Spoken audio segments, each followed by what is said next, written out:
नमस्कार भाई, आप सभी को कैसे हैं आप सब। उम्मीद करता हूँ अच्छे होंगे, मस्त होंगे, स्वस्थ होंगे, घर पे होंगे, सेफ होंगे। तो हमारी जो क्लासेस चल रही थी वो चल रही थी ईडियम्स की, जिसमें ईडियम्स की एक क्लास हमारी कंप्लीट हो गई थी। आज हमारी ईडियम्स की दूसरी क्लास होने वाली है। चलिए, तो बिना कोई देर किए शुरू करते हैं अपनी कहानी को। आज हमारे पास में सबसे पहला 31 तक मैंने करा दिए थे पिछली वाली क्लास में। आज हम 32 से स्टार्ट करने वाले हैं, ठीक है भाई। हमारे पास पहला ईडियम है to talk shop. To talk shop, to talk shop का मतलब क्या होता है? टू टॉक शॉप का मतलब होता है टू टॉक, देखो टॉक का मतलब बातचीत करना, शॉप का मतलब दुकान के बारे में। इसका मतलब आप किसी काम से बाहर गए हैं, आप अपने काम पर नहीं हैं, आप किसी काम से बाहर गए हैं और बाहर जाकर के भी आप अपने काम के ही बारे में बात कर रहे हो, ये कहलाता है टू टॉक शॉप। काम या धंधे की बातें करना, to discuss one's work outside of work. Outside of work, आप काम पे नहीं है, आप काम से बाहर हैं और वहाँ भी आप काम के बारे में बात कर रहे हो, काम धंधे की बातें कर रहे हो, ये अपने आप में कहलाता है टू टॉक शॉप। क्या कहलाता है? टू टॉक शॉप, ठीक है। जैसे even at the party, party में भी द डॉक्टर्स कुडंट हेल्प, जो डॉक्टर्स थे ना वो नहीं हेल्प कर पाए, बट टॉक शॉप, और केवल किसकी बातें करते रहे? काम धंधे की। अब देखो थे कहाँ पे? वो पार्टी में, और बात किसकी कर रहे थे बताइए? अपने काम धंधे की, ठीक है। ये कहलाता है टू टॉक शॉप। चलिए, अगला वर्ड है to turn a blind eye. To turn a blind eye का मतलब होता है, ब्लाइंड का मतलब अंधा, अपनी आंखों को अंधा कर लेना, आप ये कह सकते हो। इसका मतलब होता है अनदेखा कर देना किसी चीज़ को, जानबूझकर उसकी तरफ ध्यान ना देना, जानबूझकर किसी चीज़ की तरफ ध्यान ना देना, ये अपने आप में कहलाता है to turn a blind eye. To ignore something wrong, किसी भी चीज़ को, जो गलत चीज़ है उसकी तरफ आप ध्यान नहीं दे रहे हो। द टीचर, जो टीचर होता है ना, ऑफन टर्न्स अ ब्लाइंड आई, वो अक्सर करके अनदेखा कर देता है टू माइनर मिसबिहेवियर, जो मिसबिहेवियर होता है ना, छोटे छोटे जो मिसबिहेवियर होता है बच्चों का, उसको अनदेखा करता रहता है। To twist someone's arm, just a minute भाई, just a minute, just a minute, just a minute.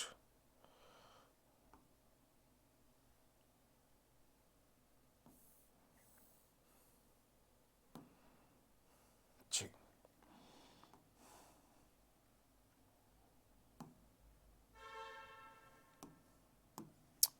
तो to twist someone's arm, to twist someone arm का मतलब होता है किसी को कोई काम करने के लिए मनाना या जोड़ देना। आपका कोई दोस्त है, आप मूवी नहीं जाना चाह रहे हो, लेकिन फिर भी वो आपको ज़बरदस्ती मूवी जाने के लिए फोर्स कर रहा है, आपको मना रहा है कि चल भाई मूवी देखने चल रहे हैं, तो ये अपने आप में कहलाता है to twist someone arm. I didn't want to go, मैं नहीं जाना चाहता था, but my friends twisted my arm, लेकिन मेरे दोस्तों ने क्या दिया बताइए? जोर डाल दिया, किसी भी काम को करने के लिए मेरे ऊपर जोर डाल दिया। मैं नहीं जाना चाहता था, लेकिन फिर भी मेरे दोस्तों ने मुझ पर जोर डाला। टू ट्विस्ट समवन आर्म, ये कहलाता है अपने आप में, ठीक है। चलिए आगे चलते हैं। अगला है to be a dark horse. To be a dark horse, इसका मतलब होता है छुपा रुस्तम होना। किसी भी को, किसी इंसान को किसी चीज़ के बारे में ना पता हो, किसी इंसान को किसी दूसरे इंसान के बारे में ना पता हो, उसे बोलते हैं छुपा रुस्तम होना, अप्रत्याशित विजेता या छुपा रुस्तम। Someone whose capabilities are unknown, एक ऐसा व्यक्ति जिसकी क्षमताएं अननोन हैं, लोग उसकी क्षमताओं के बारे में नहीं जानते।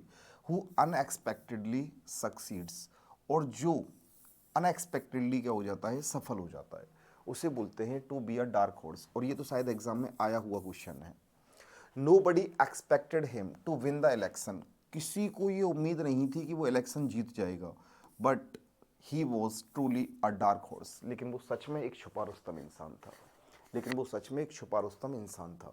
अब एक बात बताइए, अगर मैं आपसे कहूँ तो जो हमारे सीएम साहब हैं, वो अपने आप में बताइए क्या हैं? एक डार्क हॉर्स ही तो हैं। किसको पता था कि हमारे भरतपुर से भजनलाल शर्मा जो सीएम बन जाएंगे? अभी तक इनका पहले, इससे पहले तो ऐसा कोई नाम था नहीं, ऐसी पॉलिटिक्स के अंदर इनका ऐसा कोई नाम तो था नहीं पहले, लेकिन अचानक से आए, एमएलए बने, और एमएलए बनने के तुरंत बाद क्या बन गए? CM.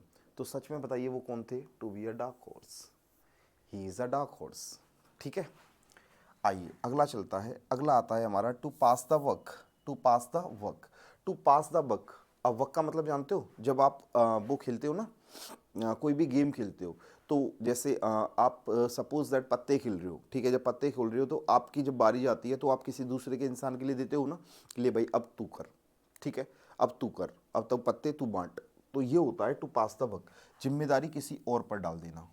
To shift responsibility to someone else, किसी और के ऊपर जिम्मेदारी को डाल देना, ये कहलाता है to pass the buck. To pass the buck. A good leader never passes the buck, एक जो अच्छा लीडर होता है ना, वो कभी भी अपनी जिम्मेदारी किसी दूसरे के ऊपर नहीं डालता। ही टेक्स रेस्पॉन्सिबिलिटीज, वो खुद जिम्मेदारी लेता है। एक अच्छा जो व्यक्ति होता है, एक अच्छा जो लीडर होता है ना, वो कभी भी अपनी रेस्पॉन्सिबिलिटीज को कभी दूसरे के ऊपर नहीं डालता। He never passes the duck, तो पास द डक का मतलब होता है जिम्मेदारी को दूसरे के ऊपर डालना। अगला आता है a leopard can not change its spots, कोई व्यक्ति प्रकृति नहीं बदल सकता। एक जो तेंदुआ होता है ना, वो अपने धब्बों को नहीं हटा सकता। इसका मतलब एक इंसान का जैसा नेचर होता है ना, उसका नेचर हमेशा वैसा ही होता है। आप भले ही वो अपने आप में शो ऑफ कुछ अलग कर ले, लेकिन वो कभी भी अपने नेचर को नहीं बदल सकता। वो जैसा है वो हमेशा वैसा ही रहेगा। अ पर्सन्स कैरेक्टर और नेचर विल नॉट चेंज, एक इंसान का जो कैरेक्टर होता है और उसका जो नेचर होता है ना, वो कभी नहीं बदलता। एक चोर, बोलते हैं ना, एक चोर चोरी करना नहीं छोड़ सकता। एक चोर चोरी करना नहीं छोड़ सकता। डोंट ट्रस्ट हिम अगेन, उस पर दोबारा विश्वास मत करना। A leopard can not change its spots, एक तेंदुआ कभी भी अपने स्पॉट्स को बदल नहीं सकता। इसका मतलब एक व्यक्ति कभी भी अपनी प्रकृति को नहीं बदल सकता। कोई एक इंसान है, उसने आपको एक बार चीट कर लिया, ठीक है, उसके बाद में अब वो आपके सामने आएगा, रोएगा, गिड़गिड़ाएगा, भाई साहब माफ़ कर दो, भाई साहब माफ़ कर दो, गलती हो गई मेरे से, आगे से ऐसा नहीं होगा। लेकिन याद रखना, वो इंसान केवल तभी तक है जब तक उसको आपकी ज़रूरत है। जिस दिन उसकी ज़रूरत पूरी हो जाएगी ना, वो इंसान दोबारा से चीट करेगा और फिर भी आपके साथ में दोबारा से चीट करके चला जाएगा। तो ऐसे इंसान पे कभी भरोसा मत करना, because a leopard can not change its spots. एक जो लियोपार्ड होता है, एक जो तेंदुआ होता है, वो कभी अपने स्पॉट्स को नहीं बदल सकता। इसका मतलब एक इंसान कभी भी अपने नेचर को नहीं बदल सकता है। चलिए आगे चलते हैं।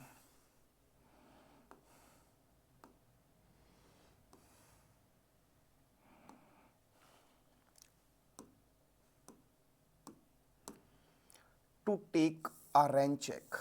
To take a rain check, इसका मतलब होता है निमंत्रण को बाद के लिए टाल देना।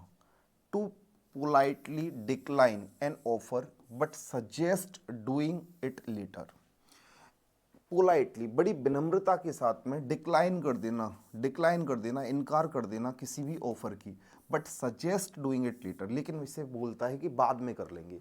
जैसे कई बार नहीं होता आपके साथ में, आपकी फैमिली में आपने देखा होगा, आप किसी से किसी काम के लिए बोलो, पापा से बोलो पापा कार लेनी है, बेटा अभी पैसा नहीं है बाद में ले लेंगे, बेटा अभी पैसा नहीं है बाद में ले लेंगे। इसका मतलब वो क्या कर रहे हैं बताइए? To take a rent check, to take a rent check कर रहे हैं। इसका मतलब वो बात को बड़ी विनम्रता से आगे कर, मतलब उन्होंने ऑफर को तो ठुकरा दिया है, लेकिन आगे करने के लिए उस काम को बोल दिया है कि इस काम को हम आगे कर लेंगे। To take a rent check. I can not join you for dinner tonight, मैं आज आपके साथ ज्वाइन नहीं हो पाऊंगा डिनर में, but I will take a rent check, but I will take a rent check, लेकिन मैं बाद में इस काम को कर लूंगा। तो ये अपने आप में कहलाता है निमंत्रण को बाद के लिए टाल देना। ठीक है, इस बार तो मैं नहीं आ पाऊंगा। शादी में कई बार नहीं होता, आपके घर कोई इनविटेशन आया होता है, भाई इस बार तो यार हम वहाँ जा रहे हैं, अभी तो नहीं आ पाएंगे, लेकिन फिर कभी पक्का, फिर कभी पक्का। आपने देखा होगा कई बार आप बोलते हो ना किसी से, चलो भाई मेरे साथ खाने खिला, चलो आज घर चलो, आज खाना खिलाता हूँ, नहीं यार इस बार नहीं, इस बार थोड़ा काम है, आगे के लिए पक्का। तो ये कहलाता है to take a rent check. To take a rent check, निमंत्रण को बाद के लिए टाल देना। अगला अगला आता है to jump on the bandwagon. To jump on the bandwagon, इसका मतलब होता है भीड़ का अनुसरण करना या किसी लोकप्रिय चीज को अपनाना। To join a popular trend और activity. Everyone is buying electric cars, आजकल हर कोई इलेक्ट्रिक कार्स खरीद रहा है, जो ईवी आ रही है ना, हर कोई इलेक्ट्रिक कार खरीद रहा है। So I decided to jump on the bandwagon, इसीलिए मैंने भी उसी भीड़ का अनुसरण करने का निश्चय कर लिया है, या मैं भी उस कार को खरीदने के लिए जा रहा हूँ। जब किसी चीज़ का ट्रेंड चलता है तो हर इंसान उस चीज़ को फॉलो करता है, हर इंसान उस चीज़ को फॉलो करता है। जैसे आजकल ईवी का दौर चल रहा है, आजकल आप देख लो लोग बाग, तुम्हें पता है बेसिक कार्स खरीदना पसंद नहीं कर रहे, हर इंसान किसकी तरफ जा रहा है, ईवी की तरफ। तो यही चीज़ अपने आप में कहलाती है भीड़ का अनुसरण करना, to jump on the bandwagon.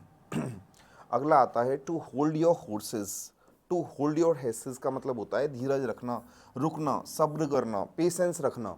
ये अपने आप में कहलाता है to hold your horses. To hold your horses, hold your horses, थोड़ा पेशेंस रखो, सब्र रखो। We still have 10 minutes before the train leaves. अभी हमारे पास 10 मिनट ने ट्रेन जाने में। होता नहीं है कई बार इंसान बहुत तेजी से भाग रहा होता है, बहुत तेजी से भाग रहा होता है, दूसरे ने कहा अरे भाई सब्र रख, इतना तेज मत चल, अभी काफ़ी टाइम है वहाँ पहुँचने में। Hold your horses, hold your horses, थोड़ा पेशेंस रखना, थोड़ा सब्र करना किसी चीज़ के लिए, होल्ड योर हॉर्सेस कहलाता है। ठीक है, चलिए जी आगे चलते हैं। अगला हमारे पास में आता है to bite off more than you can chew. To bite off more than you can chew, क्षमता से अधिक काम अपने ऊपर ले लेना। To take on a task that is too big और डिफिकल्ट टू हैंडल, कोई भी ऐसा काम कर लेना जो हमारी क्षमता से ऊपर हो या उस काम को करना हमारे लिए मुश्किल हो। ये अपने आप में कहलाता है to bite off more than you can chew. जितना तुम चबा सकते हो उससे ज़्यादा तुमने निगल लिया है। जितना तुम चबा सकते हो उससे ज़्यादा तो तुमने निगल लिया है। इसका मतलब जब तुम उस चीज़ को चबा ही नहीं सकते तो निगलोगे कैसे। He tried to manage two big projects. He tried, उसने कोशिश की, to manage two big projects, दो बड़े प्रोजेक्ट्स को मैनेज करने की एट वंस, एक ही बार में। And clearly bite off more than he could chew, और स्पष्ट रूप से उसने अपनी क्षमता से अधिक बोझ उठा लिया जिसको वो नहीं कर सकता था। एक ही बार में दो प्रोजेक्ट्स को पूरा करने की जिम्मेदारी ले ली जो कि उसके बस की बात नहीं थी। To bite off more than you can chew, अपनी क्षमता से अधिक ऊपर ले लेना काम। अगला आता है to get the ball rolling. To get the ball rolling, काम शुरू करना, टू स्टार्ट एन एक्टिविटी और process. To get the ball rolling, let's get the ball rolling by discussing the main points first. चलो एक काम करते हैं, अपनी कन्वर्सेशन को स्टार्ट करते हैं अपनी मुख्य बातों को लेते हुए। ठीक है ना, to get the ball rolling. To be in the same boat, to be in the same boat important है भाई। एक ही बोट में सवार होना, इसका मतलब एक ही जैसी मुश्किल स्थिति में आ जाना, एक ही जैसी मुश्किल स्थिति में आ जाना। To be in the same boat, एक ही जैसी मुश्किल स्थिति में फंस जाना। To be in the same difficult situation as others, बिल्कुल उसी मुश्किल परिस्थिति में आ जाना जैसा कि दूसरे लोग हैं। बी बॉथ फील्ड, हम दोनों ही फेल हो गए थे द टेस्ट में, so we are in the same boat, इसीलिए हम एक ही बोट में सवार हो गए, एक ही साथ दोनों के दोनों एक ही जैसी मुसीबत में फंस गए। To be in the same boat, ये अच्छा क्वेश्चन है, इसको देख लेना। To be in the same boat, ठीक है भाई, एक जैसी मुसीबत में फंसना, एक जैसी मुसीबत में फंसना, ये कहलाता है to be in the same boat. To throw in the towel, to throw in the towel, हार मान लेना।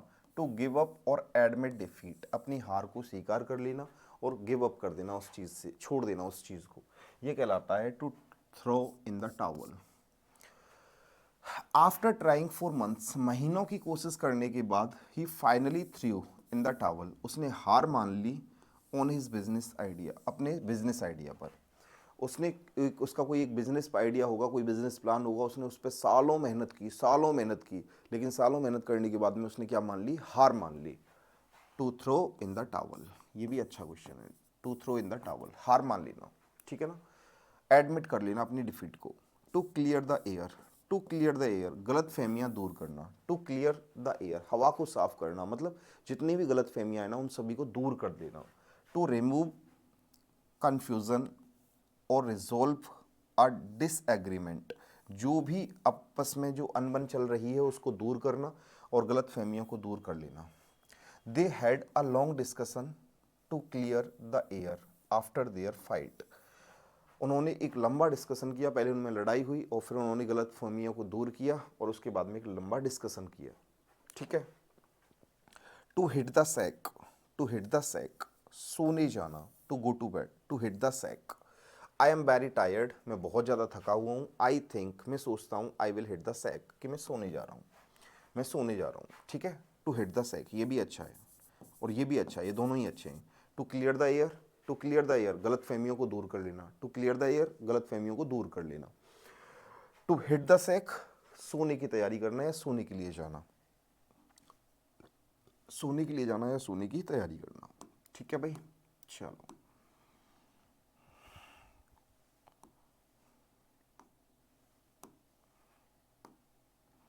अगला, to pull yourself together, to pull yourself together, खुद को संभालना या शांत होना। टू काम डाउन, बिल्कुल शांत होना, एंड कंट्रोल योर इमोशंस, और अपनी भावनाओं पर नियंत्रण करना। To pull yourself together, to pull yourself together, खुद को एक साथ खींचना, इसका मतलब अपनी भावनाओं पर काबू पाना।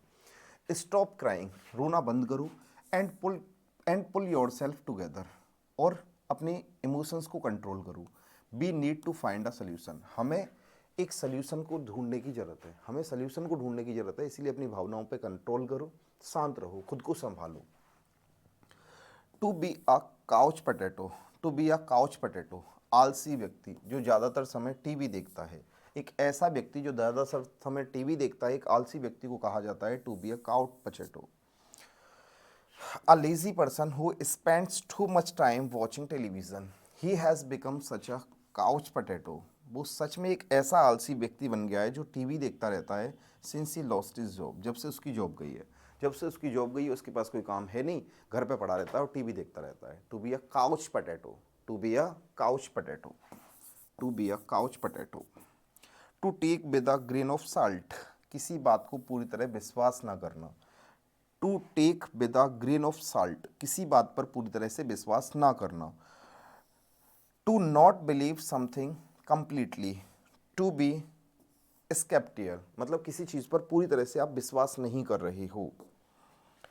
You should take his promises with a grain of salt because he always lies, तुम्हें उस पर पूरी तरह से विश्वास नहीं करना चाहिए क्योंकि वो हमेशा झूठ बोलता रहता है। तुम्हें उस इंसान के ऊपर भरोसा नहीं करना चाहिए क्योंकि वो हमेशा झूठ बोलता रहता है। To take with a grain of salt. चलो चलो जी आगे चलते हैं। अरे कहाँ रह गया भाई, देखिए 1 मिनट में पानी पी लेता हूँ, तब तक आप इससे लुक आउट करें।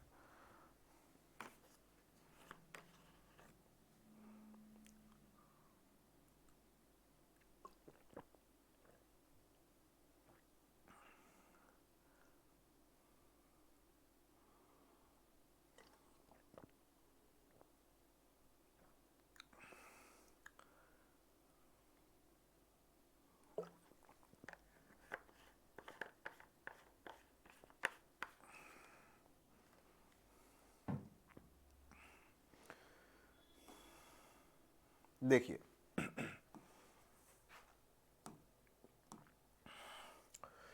To keep an eye on, to keep an eye on, keep an eye, एक आंख रखना, इसका मतलब किसी चीज की निगरानी करना। To keep an eye on, किसी चीज की निगरानी रखना। टू वॉच और लुक आफ्टर समथिंग और समवन, किसी चीज को देखना या किसी चीज की देखभाल करना, चाहे कोई व्यक्ति हो या किसी वस्तु की। Please keep an eye on my luggage, please मेरे लगेज की देख रेख कर लेना, प्लीज़ मेरे लगेज की निगरानी रखना। While I go to buy the ticket, जब मैं टिकट लेने जाऊँ, मैं टिकट लेने जा रहा हूँ, तब तक आप मेरे लगेज की निगरानी रख लेना। To keep an eye on, निगरानी रखना किसी चीज़ पर।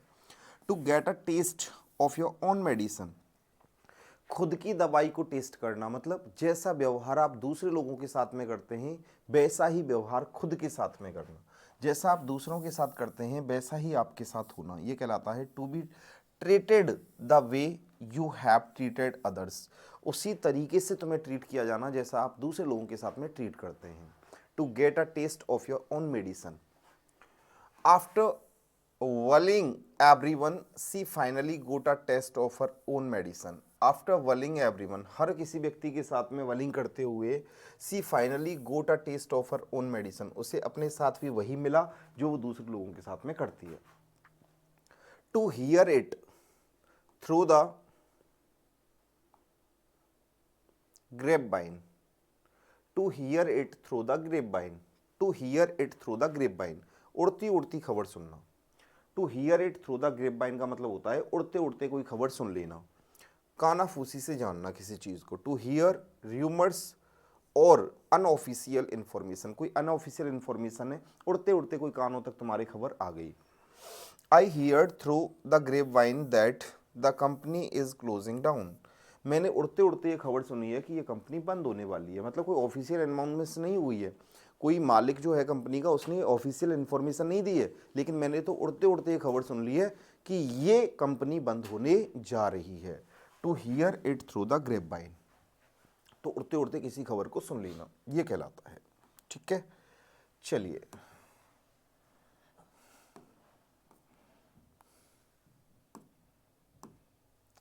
To jump the gun, to jump the gun, बंदूक पर कूदना, इसका मतलब जल्दबाजी करना, समय से पहले कुछ करना। टू एक्ट प्रेम्पटुली और बिफोर द राइट टाइम, किसी भी चीज़ को जो उसका सही समय है उससे पहले कर लेना। टू जंप द गन, जैसा कि आपने सुना होगा अभी जो दिल्ली ब्लास्ट हुआ था, इसमें उन लोगों की प्लानिंग काफ़ी लंबे समय से चल रही थी, लेकिन जैसे ही मेडिकल में उन डॉक्टर्स को पकड़ा गया उसके बाद में जो दिल्ली ब्लास्ट हुआ था वो अपने आप में क्या था, टू जंप द गन, समय से पहले जो उन्होंने प्लानिंग कर रखी थी ना उससे पहले ही उन्होंने वो काम कर दिया, दिल्ली ब्लास्ट वाला। To jump the gun, don't jump the gun, wait for the official announcement before celebrating, celebrate करने से पहले, सेलिब्रेट करने से पहले थोड़ा सा सब्र करो, थोड़ा सा सब्र करो, जल्दबाजी मत करो, जल्दबाजी मत करो। जब तक ऑफिशियल अनाउंसमेंट नहीं हो जाती सेलिब्रेट कर, तब तक सेलिब्रेट मत करो। जैसे कोई एक आदमी है, ठीक है, वो कोई एक इंटरव्यू देके आया, इंटरव्यू देके आने के बाद में इंटरव्यू में अंदर उसे बता दिया गया कि आप सेलेक्ट हो गए हो, और वो बाहर जाते ही सभी के लिए कॉल कर रहा है कि भाई देखो मेरा सिलेक्शन हो गया, मेरा सिलेक्शन हो गया, मेरा सिलेक्शन हो गया। या कई बार ऐसा नहीं होता, आप एग्ज़ाम देके आए और एग्ज़ाम देखे आने के बाद में भाई साहब कुछ नहीं, फाड़ दिया पेपर को, मैंने तो आग लगा दी पेपर में, अब देख भाई साहब कुछ बचा ही नहीं है पेपर में, सारा का सारा करके आया हूँ। आप पहले से ही सेलिब्रेट करने लग गए, रिश्तेदारों में फ़ोन कर दिए, सभी के पास फ़ोन कर दिए, और जैसी ऑफिशियल अनाउंसमेंट हुई मामला साफ। तो वो नहीं करना है, आपको सब्र करना है, जल्दबाजी नहीं करनी है। To never to jump the gun, never to jump the gun, कभी भी जल्दबाजी मत करो। टू नो द रूप्स, किसी काम के बारे में पूरी जानकारी होना। टू नो द रूप्स, किसी भी काम के बारे में करने से पहले उसके बारे में पूरी जानकारी ले लेना। To know how to do a particular job और टास्क, ये जानना कि किसी भी पर्टिकुलर जॉब को कैसे करना है या किसी भी टास्क को कैसे कंप्लीट करना है, ये कहलाता है to know the ropes, to know the ropes. After working here for 10 years, 10 साल यहाँ काम करने के बाद, he definitely knows the ropes, वो इसके सारे के सारी चीज़ों के बारे में जानता है। जब आप किसी कहीं पर 10 साल जॉब कर चुके हो तो आपको फाइनली पता है कि उस चीज़ के बारे में आपको सारी जानकारी मिल चुकी है कि ये काम कैसे होता है और कैसे नहीं होता है। To loss your touch, to loss your touch, अपनी क्षमता या कौशल को खो देना। To loss, to lose your touch या टू लॉस योर टच, अपनी क्षमता या कौशल को खो देना। To no longer be able to do something skillfully, अब आपके अंदर वो काबिलियत नहीं रही है कि आप उस काम को बहुत परफेक्टली तरीके से कर पाएँ, आपने अपनी क्षमताओं को खो दिया है। He used to be a great cook, वो कभी बहुत अच्छा कुक हुआ करता था, बट लेटली, लेकिन बाद में, he seems to have lost his touch, लेकिन बाद में ऐसा लगता है कि उसने अपनी क्षमताओं को खो दिया है। टू लॉस द टच, अपनी क्षमताओं को खो देना। ठीक है भाई, यहाँ तक क्लियर है, बात समझ में आ गई, कोई डाउट तो नहीं है यहाँ तक, पक्की बात समझ में आ गई। तो अभी तक हमने जो क्वेश्चंस किए हैं बताइए वो कितने किए हैं, 55। इससे आगे हम अपनी क्लासेस लेंगे बाद में। ठीक है, तब तक आप मस्त रहें, खुश रहें, स्वस्थ रहें।